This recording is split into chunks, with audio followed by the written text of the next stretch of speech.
प्रियं वन्दे भक्तजनाश्रयं च वरदं वन्दे शिवं शङ्करम्।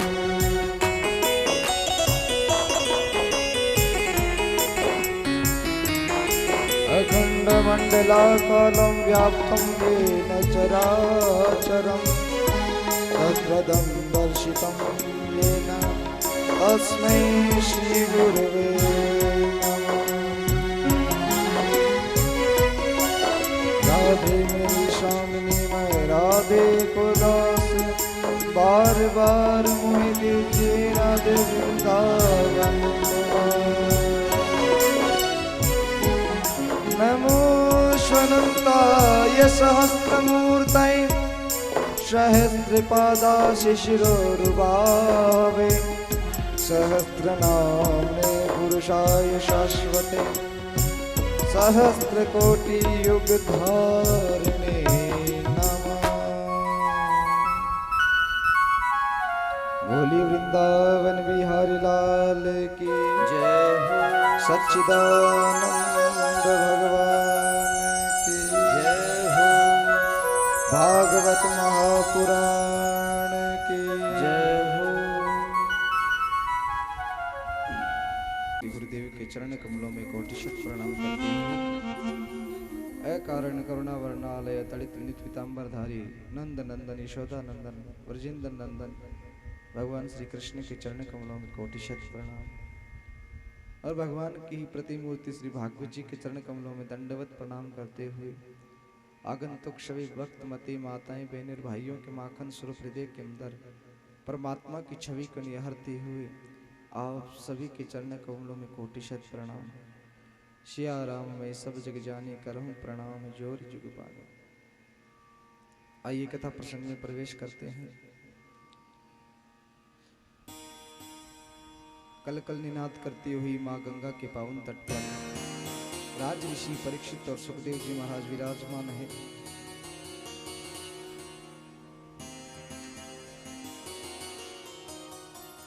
सुखदेव जी महाराज ने राजा परीक्षित को सृष्टि निर्माण के महाराज इस पृथ्वी की हम लोगों की उत्पत्ति कैसे हुई ये कथा राजा परीक्षित को सुनाई।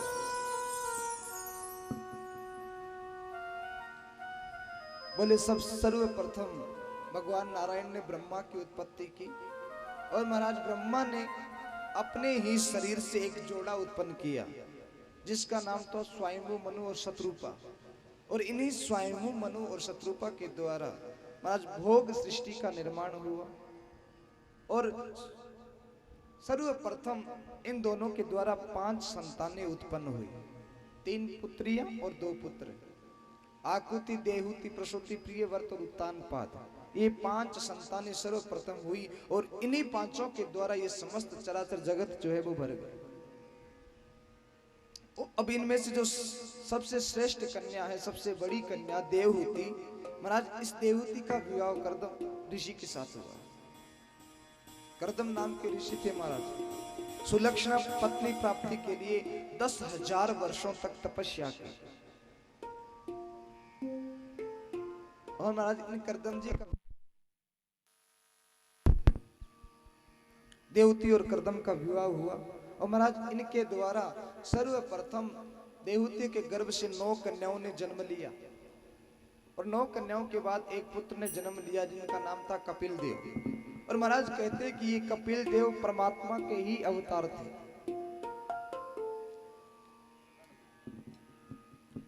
ये कर्दम ऋषि कौन थे? बोले कर्दम किसी व्यक्ति विशेष का नाम नहीं है। बोले जिस आदमी ने अपने शरीर की समस्त इंद्रियों को वश में कर रखा है, आंख कान नाक जीभ चमड़ी ये हमारी इंद्रियां होती है। और जो आदमी अपनी इंद्रियों को कंट्रोल रखता है, इनको वश में रखता है, वो प्राणी मात्र ही कर्दम है। और जो महाराज अपनी इंद्रियों को वश में कर लेता है ना, जिस व्यक्ति की अपनी इंद्रियां वश में हो जाती है उस व्यक्ति के पास देवहूति आती है। देवहूति किसे कहते हैं? देवहूति का क्या मतलब है? हूति कहते हैं बुद्धि को। बोले जो आदमी अपनी इंद्रियों को वश में कर लेता है उस व्यक्ति के पास देवताओं के जैसी बुद्धि आती है। देवताओं की जैसी बुद्धि उसकी बन जाती है। और जब हमारी ये कुबुद्धि देवताओं की जैसी बन जाती है तो फिर क्या होता है महाराज? सर्वप्रथम देवहूति के गर्भ से 9 कन्याओं ने जन्म लिया। महाराज ये 9 कन्याएं परमात्मा की नवदा भक्ति के प्रकार थे, नवदा भक्ति के स्वरूप थे। भगवान की 9 प्रकार की भक्ति होती है। श्रवणम कीर्तनम विष्णु स्मरणम पाद सेवनम अर्चनम वंदनम दास्यम सख्य आत्मनिवेदन, ये 9 प्रकार की भक्ति परमात्मा की होती है। जिसमें से सबसे पहली भक्ति है श्रवणम, भगवान के कीर्तन की, भगवान के सत्संग को अपने कानों से सुनना। श्रवणम कीर्तनम विष्णु। और दूसरी भक्ति अपने मुख से, अपने मुंह के द्वारा भगवान का कीर्तन करना, अपने मुख के द्वारा भगवान का नाम जपना, कीर्तन करना, ये परमात्मा की दूसरी भक्ति है। श्रवणम कीर्तनम विष्णु स्मरणम पाद सेवनम, भगवान की सेवा करना, पूजा अर्चना करना, इस प्रकार की 9 प्रकार की भक्ति परमात्मा की होती है। तो हमारी बुद्धि अगर देवताओं के जैसी हो गई तो परमात्मा की नवदा भक्ति जो होती है वो हमारे जीवन में आ जाती है। और जब 9 प्रकार की भक्ति किसी व्यक्ति के जीवन में आती है तो महाराज परमात्मा को वहां पर आना ही पड़ता है। जिस प्रकार कर्दम ऋषि और देवहूति के घर पर भगवान कपिल देव जी ने जन्म लिया, अगर देवताओं की जैसी बुद्धि हम लोगों की हो जाए, अगर हम अच्छा सोचने लग जाएं, परमात्मा की नवदा भक्ति हमारे जीवन में आ जाए, तो महाराज परमात्मा को एक न दिन हमारे घर पर भी आना ही पड़ेगा।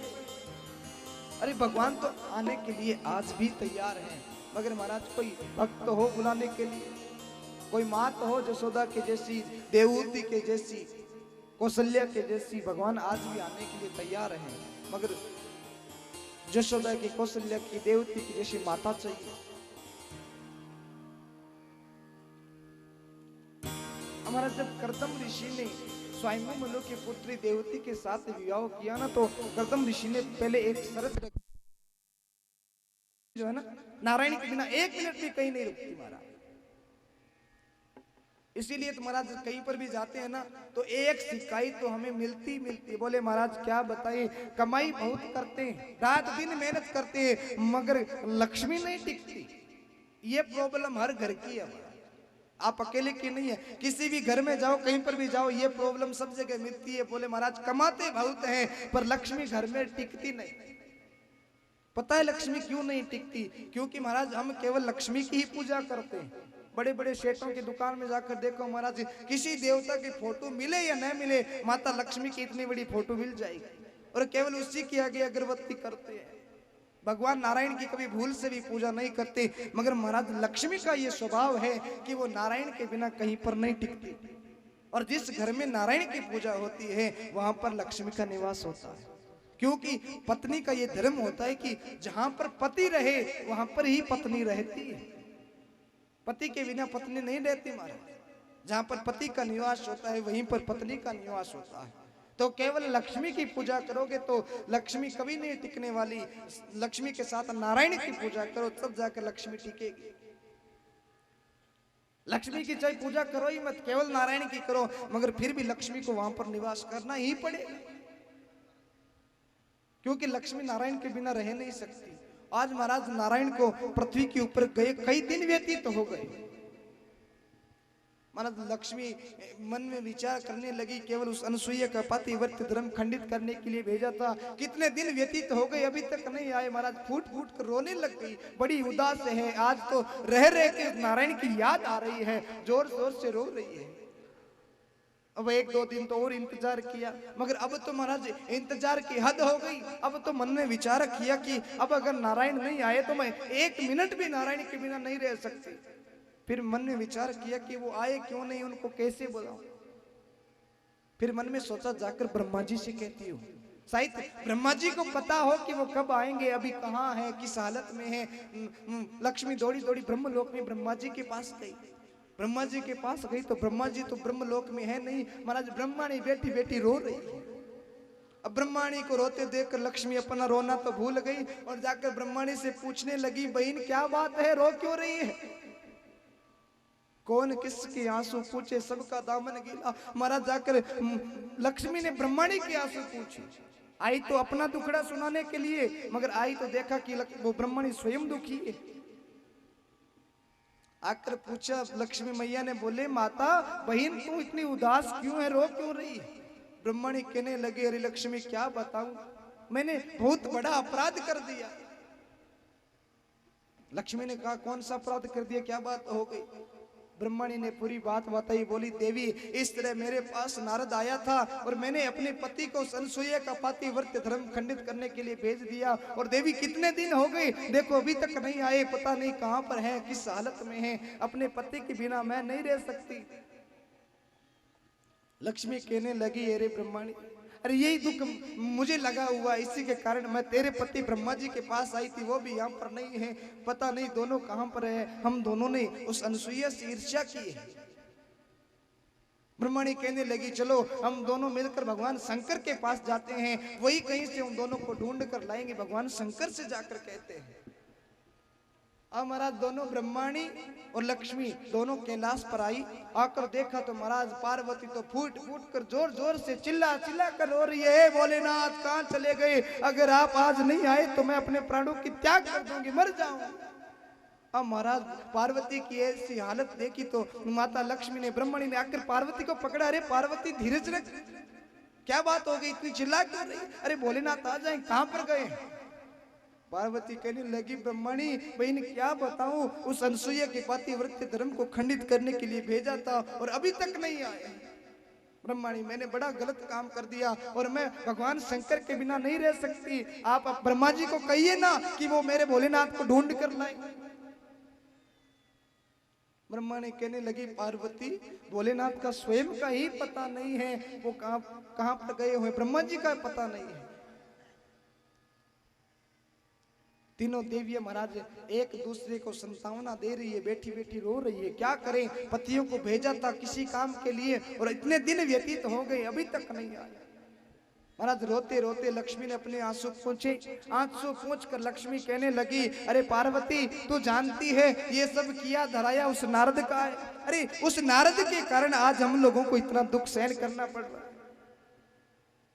पार्वती ने कहा लक्ष्मी तेरी बात सही है, आने दे उस नारद को, अब की बार जब आएगा ना कैलाश पर्वत पर तब उसकी खबर लूंगी। अब महाराज शैतान को याद किया और शैतान हाजिर नारायण नारायण करते हुए वहीं पर आ गए। अब महाराज तीनों देवियां नारद जी को देखकर अपने आंसू पोंछ कर खड़ी हो गई। ब्रह्मा ने धीरे से कहने लगी लक्ष्मी देख पहले इस नारद से कुछ मत कहना, अगर पहले ही कुछ कह दिया तो ये वहीं से वापस लौट जाएगा, पहले इसको प्यार से अपने पास बुलाओ। पास बुलाकर देख लक्ष्मी तू और पार्वती उसको पकड़ लेना और मैं उसको पीटूंगी और फिर पूछेंगे कि वो हमारी पति देव कहां पर है। नारद जी तो महाराज सबके मन की घट घट के जानने वाले हैं। तीनों देवियों के मुख को देख नारद जी समझ गए कि इनके मन में क्या चल रहा है। पार्वती ने कहा बेटा नारद कितने दिन हो गए तुझे मैंने अपनी गोद के अंदर खिलाया नहीं, आजा मेरी गोद में बैठ जा। पार्वती बड़े प्यार से नारद जी को बुला रही है। नारद जी कहने लगे नहीं मैया मैंने ये प्रण कर लिया है कि मैं स्त्रियों के पास नहीं जाता, मैं स्त्रियों के पास में नहीं जाता। लक्ष्मी कहने लगी अरे नारद ये प्रण तुमने कब से कर लिया? अरे परसों तो मेरी गोद में बैठा था। बोले मैया ये प्रण मैंने अभी किया है, यहीं पर आकर किया है कि मैं आज के बाद स्त्रियों के पास नहीं जाऊंगा।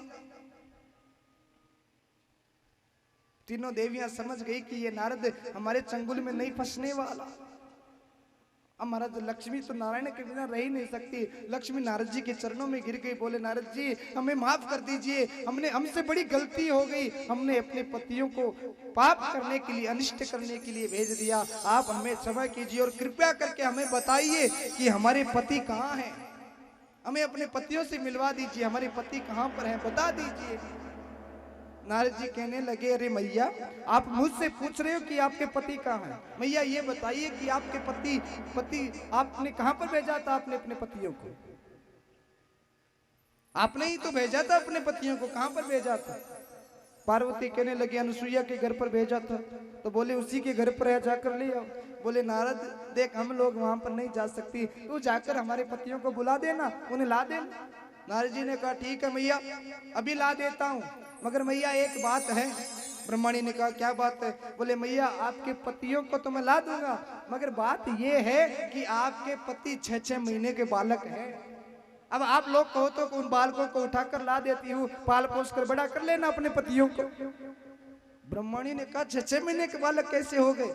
बोले मैया मैंने आपसे पहले भी कहा था कि वो अनुसुईया जो है वो सबसे बड़ी पतिव्रता नारी। अरे मैया उस अनुसुईया ने अपने इष्ट देव सूर्य नारायण भगवान को याद करके अपनी पातिव्रत्य धर्म के तेज से तीनों देवों को 6 महीने के बालक बना दिए। मैया अब आप ही जाकर उन्हें ला सकती हो, मैं नहीं ला सकता। आज महाराज तीनों देवियां लक्ष्मी ब्रह्माणी पार्वती अपने पतियों को लाने के लिए माता अनुसुईया के दरवाजे पर आई। अत्रि ऋषि तो कहीं पर पूजा पाठ करने के लिए गए हुए थे। तीनों बालक अंगने के अंदर पलने में सो रहे थे। माता अनुसुईया घर के अंदर काम कर रही थी। तीनों देवियों ने बाहर से दरवाजा खटखटाया, आवाज लगाई, अरे मैया अनुसुईया दरवाजा खोलिए। माता अनुसुईया ने दरवाजा खोला। महाराज दरवाजा खोलते देखा 3 सर्वांग सुंदर नारियां घर के दरवाजे के सामने खड़ी है। महाराज 16 श्रृंगार किए हुए। अब माता लक्ष्मी पार्वती ब्रह्मणी कितनी सुंदर होगी हम कोई अंदाजा थोड़ी लगा सकते। माता अनुसुईया देखती रह गई। माता अनुसुईया ने प्रणाम, बोले देवियों आप कौन हो? देखने में तो राजा की पुत्रियों के समान लग रही हो, आप मेरे दरवाजे पर कैसे आई? आप हो कौन? तीनों देवियों ने उत्तर दिया, मैया आपके कितने बेटे हैं? माता अनुसुईया ने कहा मेरे 3 बेटे हैं, तीनों अंगना में सो रहे हैं। आप कौन हो?